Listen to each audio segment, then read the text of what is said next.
नमस्कार प्रिय विश्वास भाई भाई मैंने आपण मानक प्रभु जीशु महान पवित्र नाम स्वागत। आज भिडियो रे आमे बहुत इम्पोर्टाट विषय जानिबा जोटा कि प्रत्येक मनुष्य पई आवश्यक आउ सत्यता। तेणुक डेरी नक चलतु आमे आरंभ करवा। Let's go. 5 facts of life जीवन वास्तविकता 5टी बाय रवींद्र खटुआ।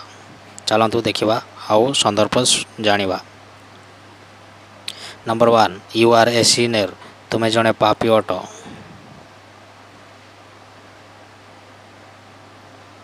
संदर्भ रोमियो 3:23 वचन। समस्ते तो पाप कर पुणी ईश्वर को गौरव रहित होती। Number 2 you are going to die. आपण मरवा को जाउछंती बा आपणकर दिने मृत्यु हेबो। संदर्भ देखिबा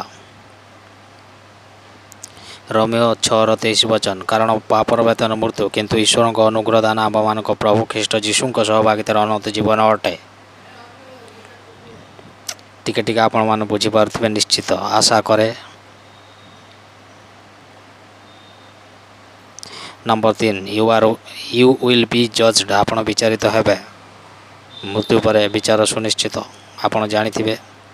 एवरी 9:27-28 वचन। मनुष्य मान निमंते जेपरि थरे मात्र मृत्यु आउ तापर विचार निरूपित अच्छी। यह ही सत्य एवं प्रयोज्य।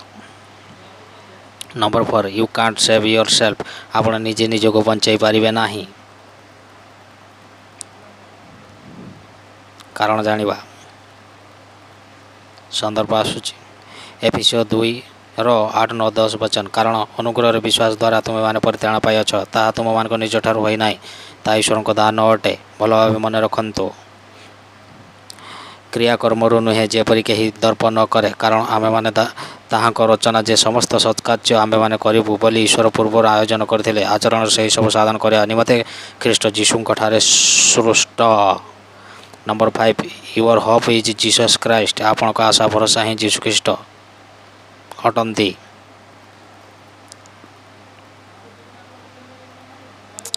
जहन 14:16 वचन। प्रेरित 14:12 वचन। जहन 14:6 जीशु ताको कहले मु पथ सत्य जीवन मो दे न गले कहीं पिता निकट को जाए ना, अर्थात परित्राण पाए नाही।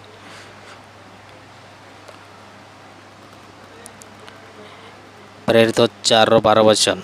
ताहाक छड़ा आउ काहाठारे परित्राण नाही, कारण जहा द्वारा आम मान को परित्राण पाइबा को हेबो आकाश तले मनुष्य मान मध्य आउ कौनसी नाम दिया जाए नाही। दर्शक बंधु आपण मान तो पूरा जतटी संदर्भ कहले आपण पूरा बुझी पारथिबे। वर्तमान विस्तार रूपे ताहा बुझिबा। आपण मान तो समस्त 5टी फैक्ट विषय जणाई देली। वर्तमान तार पूरा पूरी डिटेल्स आम टिके बुझिबा। जे प्रथमटा होची कोन जे यू आर ए सिनर। आपण जणे पापी अटंती, अर्थात आदम ठारो जो पाप मनुष्य शरीर रे अच्छी, आदम ठारो जो पाप आसी अच्छी क्रमान्वय सही पाप अनुसार ये कहुच्छे जे तुम्हें जड़े पापी अट।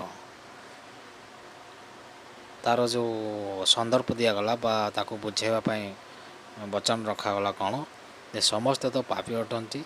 रोमियो 3:23 वचन रे पुणी ईश्वर गौरव रहित होती। जी पापी से माने ईश्वर गौरव ठारू दूरे जाती, अर्थात ईश्वर पिता परमेश्वर बा प्रभु जीशु ख्रीष्ट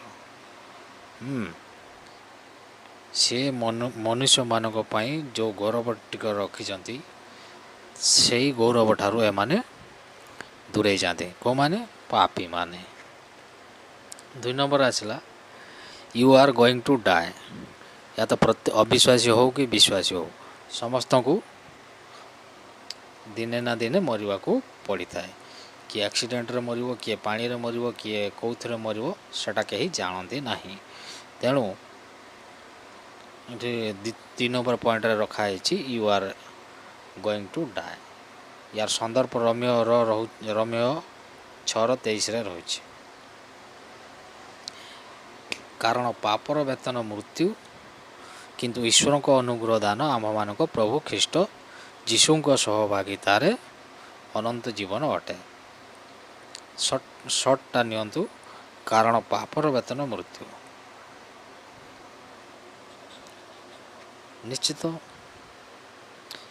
ଯିଏ ପାପ କରିଥିବ ତାର ଦରମା ବା ପାଉଣା ମୃତ୍ୟୁ ହିଁ ମିଳିବ, ଅର୍ଥାତ୍ ଅନନ୍ତ ମୃତ୍ୟୁ। ଇଏ ମୋ ଶାରୀରିକ ମୃତ୍ୟୁ ନୁହେଁ, ଆତ୍ମିକ ମୃତ୍ୟୁ ହେଇଯିବ। ଯେତେବେଳେ ନ୍ୟାୟିକା ଦିନ ମାନେ ବିଚାରର ଦିନ ଆସିବ, ପ୍ରଭୁ ଯୀଶୁଖ୍ରୀଷ୍ଟ ସମସ୍ତଙ୍କର ଗୋଟି ଗୋଟି ଲୋକମାନଙ୍କର ଆତ୍ମାମାନଙ୍କର ବିଚାର କରିବେ ଆଉ ସେମାନଙ୍କର ପ୍ରତିଫଳ ଦେବେ। ସେହି ସମୟରେ ଅନନ୍ତ ମୃତ୍ୟୁ ସେମାନଙ୍କୁ ଦିଆଯିବ, ଅନନ୍ତ ନିଆଁରେ ପକାଯିବ। ମାନେ ଯେଉଁ ନିଆଁ ନିଭେ ନାହିଁ ସେଇ ନର୍କରେ ଜଳୁଥିବା ନିଆଁରେ ପକାଇବେ। ତେଣୁ ଏଠି କହୁଛି କାରଣ ପାପର ବେତନ ମୃତ୍ୟୁ। ଇଏ ହେଉଛି ଆତ୍ମିକତାର ଦେଖିବାକୁ ହେବ। ଏଇ ଶାରୀରିକ ବା ଏ ଦୁନିଆଦାରୀ ମୃତ୍ୟୁକା ନୁହେଁ। ଏହା ତ ଆମ୍ଭେମାନେ ବି ଆଜି ଆମମାନଙ୍କର କାର୍ଯ୍ୟ ସମାପ୍ତ ହେଲେ ଆମେମାନେ ବି ଦିନେ ନା ଦିନେ ବାହୁଡ଼ି ଯିବା। 3 ନମ୍ବର ପଏଣ୍ଟ ରହୁଛି ୟୁ ୱିଲ୍ ବି ଜଜ୍ଡ। ଆପଣ ବିଚାରିତ ହେବେ। ତ ଏବେ ଜଷ୍ଟ କହୁଥିଲି ଆମର ମୃତ୍ୟୁ ପରେ ଆମ ଆତ୍ମାମାନଙ୍କର ନ୍ୟାୟ ହେବ, ବିଚାର ହେବ। ଆମେ କେଉଁ କାର୍ଯ୍ୟ କରିଛେ, ଭଲ କାର୍ଯ୍ୟ କରିଛେ, ଖରାପ କାର୍ଯ୍ୟ କରିଛେ, ପ୍ରଭୁଙ୍କୁ କେତେ ଗୌରବ ଦେଇଛେ, କେତେ ମହିମା କରିଛେ, ପ୍ରଭୁଙ୍କର ପ୍ରଶଂସା କେତେ କରିଛେ, ତାଙ୍କ ପାଇଁ ତାଙ୍କର ମହାନ ଆଜ୍ଞା ଯେଉଁ ରହିଛି ଯେ ଯାଅ ଜଗତର କୋଣେ ଅନୁକୋଣରେ ସୁସମାଚାର ପ୍ରଚାର କର, ଲୋକଙ୍କୁ ଚେଲା ବନାଅ, ପିତା ପୁତ୍ର ପିତା ଆତ୍ମାଙ୍କ ନାମରେ ବାତିସ୍ମ ଦିଅ। ଏହାକୁ ଆମେ କେତେ ସଫଳ କରିପାରିଛେ। ଏସବୁ ବିଷୟରେ ବିଚାର ଦିନରେ ବିଚାର ହେବ ଆଉ ଆମମାନଙ୍କର ପ୍ରତିଫଳ ସମସ୍ତଙ୍କୁ ମିଳିବ। 3 ନମ୍ବର ଗଲା ନା ସନ୍ଦର୍ଭ ପଢ଼ିଦେବା। ଏବ୍ରୀ 9:27-28 ବଚନ ଆମେ ଦେଖିବା। ମନୁଷ୍ୟମାନଙ୍କ ନିମନ୍ତେ ଯେପରି ଥରେ ମାତ୍ର ମୃତ୍ୟୁ ଆଉ ତାପରେ ବିଚାର ନିରୂପିତ ଅଛି। ଏ ବଚନଟି ଏବ୍ରୀ 9:27-28 ପଢ଼ି ନେବେ। 4 ନମ୍ବରରେ ରହିଲା କ'ଣ? You can't save yourself. ଆପଣ ନିଜେ ନିଜକୁ ବଞ୍ଚେଇ ପାରିବେ ନାହିଁ। କେମିତି ବଞ୍ଚେଇବେ କୁହନ୍ତୁ? ହଁ, ରୋଗ ହେଇଛି, ଡାକ୍ତର ପାଖକୁ ଯାଇକି ଟ୍ରିଟମେଣ୍ଟ କରିକି ଭଲ ହୋଇପାରିବେ, କିନ୍ତୁ ଯେତେବେଳେ ମୃତ୍ୟୁ ପାଖେ ଆସିବ ସେତେବେଳେ ଆପଣ କେମିତି ବଞ୍ଚେଇବେ? କେବେ ବଞ୍ଚେଇ ପାରିବେ ନାହିଁ। ଏହା ଥରୁଟିଏ ଭାବିକି ଦେଖନ୍ତୁ, ଚିନ୍ତା କରିକି ଦେଖନ୍ତୁ। ଏହାର ସନ୍ଦର୍ଭ ରଖୁଛି, ଧ୍ୟାନ ସେ ଶୁଣନ୍ତୁ ଆଉ ବହି ଖୋଲିକି ବାଇବେଲ ଖୋଲିକି ଦେଖନ୍ତୁ। ଏଫେସୀୟ 2:8-9 ବଚନ ପଢ଼ିବା। କାରଣ ଅନୁଗ୍ରହରେ ବିଶ୍ୱାସ ଦ୍ୱାରା ତୁମେମାନେ ପରିତ୍ରାଣ ପାଇଅଛ। ତାହା ତୁମମାନଙ୍କ ନିଜଠାରୁ ହୋଇନାହିଁ, ତାହା ଈଶ୍ୱରଙ୍କ ଦାନ ଅଟେ। ଏହା ହେଉଛି ପ୍ରତି ବିଶ୍ୱାସୀ ଭାଇ ଭଉଣୀମାନଙ୍କ ପାଇଁ ଏହି ବଚନଟି ଯେ ଆମେମାନେ କ'ଣ ଅନୁଗ୍ରହ ଦ୍ୱାରା, ବିଶ୍ୱାସ ଦ୍ୱାରା, କାହାଠାରେ? ପ୍ରଭୁ ଯୀଶୁଖ୍ରୀଷ୍ଟଙ୍କ ଠାରେ। ଆମେ ପ୍ରଭୁ ଯୀଶୁଖ୍ରୀଷ୍ଟଙ୍କୁ ନ ଦେଖିକି ବି ଯଦି ବିଶ୍ୱାସ କରି ତାଙ୍କ ଅନୁଗ୍ରହ ପାଇ ଆମେ ପରିତ୍ରାଣ ପାଇପାରିଛୁ, ଏହା ଆମମାନଙ୍କ ଠାରୁ ହୋଇନାହିଁ। ଏହା ଈଶ୍ୱରଙ୍କର ଅନୁଗ୍ରହ ଦ୍ୱାରା ହେଇଛି। ଈଶ୍ୱରଙ୍କ ଇଚ୍ଛା ଦ୍ୱାରା, ପିତା ପରମେଶ୍ୱରଙ୍କ ଇଚ୍ଛା ଦ୍ୱାରା ହେଇଅଛି। ତାଙ୍କର ଏଟା ଗୋଟେ ପ୍ରକାର ଦାନ ଆମମାନଙ୍କ ପ୍ରତି। ତାପରେ 9ଟା ପଢ଼ିବା। କ୍ରିୟାକର୍ମରୁ ନୁହେଁ, ଯେପରି କେହି ଦର୍ପ ନ କରେ।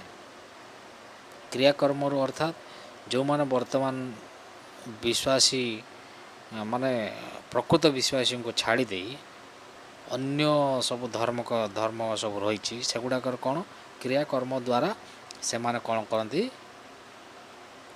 ଯେ ଆମେ ଉଦ୍ଧାର ପାଇଯାଉ, ଆମେ ଏଇ ଦିଗରେ ପରିତ୍ରାଣ ପାଇବୁ, ଏମିତି କଲେ ସେମିତି ପାଇବୁ କହିକି ଏ ଶାରୀରିକ ହିସାବରେ ସେମାନେ ଦୁନିଆ ପର୍ବପର୍ବାଣିଠୁ ଆରମ୍ଭ କରି ମୌଜ ମସ୍ତି ଦ୍ୱାରା ସେମାନେ ଭାବନ୍ତି ଆମେ ଏହି ଦ୍ୱାରା ଆମେ ପରିତ୍ରାଣ ପାଇପାରିବା। କିନ୍ତୁ ଏଠି ପ୍ରଭୁ କ'ଣ କହୁଛନ୍ତି? କ୍ରିୟାକର୍ମରୁ नुहे जेपरी कहीं दर्प न करे। तेणु प्रभु ये रखिदे जी मो ठारे विश्वास करिवो जी मते ग्रहण करिवो सीए ही केवल परित्राण पाई परिवो। एठी समस्ते समान हेबे, से पापी हो कि साधु व्यक्ति हो धार्मिक व्यक्ति हो। जदि विश्वास हटिगला अनुग्रह आमको मिलबनी, आम उद्धार भी पाइबानी। सेमती हेल्ला तो क्रियाकर्म द्वारा जदि परित्राण मिल जाता ताले धनी धनी लोक मैंने तो आग करते, आग जाते स्वर्ग, आगे प्रभु पास पड़े था। से पाखे पैसा अच्छी सबकि अच्छी क्रियाकर्म द्वारा दान देदेले सेठी क्या गोटे घर देदेले सेठी ये करदे ये सब करदे से माने स्वर्ग पहुँच जाता। सेमती नुहे। तेणुक ये लिखाई क्रियाकर्म नुहे जेपर कहीं गर्व न करू जे हाँ मुझे कामटा करदेली मु स्वर्ग जीवी, से कामटा करदेली स्वर्ग जीवी। तापर आ गोटे ऐड करवा 10 कारण आमे माने ताहांको रचना जे समस्त सत्कार्य आमे माने करिबु बोली ईश्वर को पूर्वर आयोजन करथिले आचरण से सब साधन करने निमंते ख्रीष्ट जीशुंको ठारे सृष्ट। कारण आमे माने ताहांको रचना जे समस्त सत्कार्य आमे माने करिबु बोली आमे सत्कार्य अर्थात सच्चोटता को नहीं ईमानदारी को नहीं आमे ए दुनिया रे ए जगत रे बंचिबा आउ कार्यरत रहिबा यहाँ को नहीं कि कौन कले प्रभु जीशु ख्रीष्ट आगुरु आयोजन करथिले, आगुरु आयोजन करथिले जे प्रभु जीशु ख्रीष्ट को पृथ्वी को पवित्र बलि हिसाब रे पठेबे आउ से आम मान पाप भार निज शरीर रे बहन करी आम मान को परित्राण देबे। आमे प्रभु जीशु ख्रीष्ट कथा को सुनी मानी ताको कार्य लगाई परित्राण पाइबा बोली आ विश्वास रे बंचिबा बोली आगुरु प्रभु जीशु ये पिता परमेश्वर योजना करथिले। ए सबु जीशु ख्रीष्ट ठारे सृष्ट होई अछि। 5 नंबर आसवा your hope is Jesus Christ. Your hope is Jesus Christ. आम मानकर ना आपणक आशा भरोसा ही जीशु ख्रीष्ट। ये शेष समय मनीषर शेष समय वर्तमान ठारू जो मानकर हेतु हो गलानी सेबे ठारू जदि प्रभु जीशु ख्रीष्ट को भरोसा करुचंती विश्वास करुचंती सेबेठू अनुग्रह ही परित्राण ही या मानकर थुआ है रहिला। यार संदर्भ देखिवा जहन 14:6 प्रेरित 4:12 जहन 14:6 पढ़ा जीशु तांको कहले मु पथ सत्य और जीवन मो देई न गले केही पिता निकट को जाए नाही। अर्थात प्रभु जीशु ख्रीष्ट आमर मध्यस्थी मनुष्य आउ पिता ईश्वर को मझिरे प्रभु जीशु ख्रीष्ट होउचंती मध्यस्थी। से ही रास्ता से ही जीवन से ही सत्य।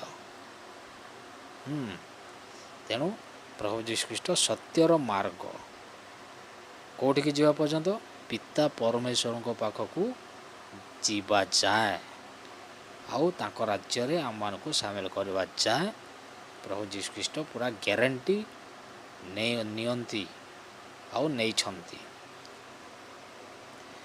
अर्थात परित्राण पाए नहीं जीशु ख्रीष्ट को द्वारा कहीं न गले परित्राण पाइबा नहीं। अर्थात पापर मुक्ति हब नहीं उद्धार पाइब नहीं से पक्का विचारित हला परे नरक को जीव।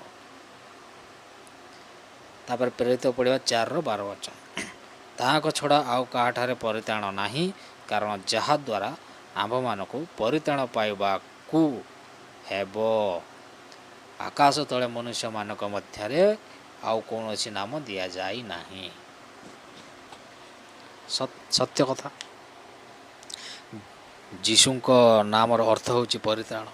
तेणु आकाश तले आमे जोठ रोचे पृथ्वी रे ये भितर आउ कहारी नाम एमिति नाही किंतु अन्य धर्मर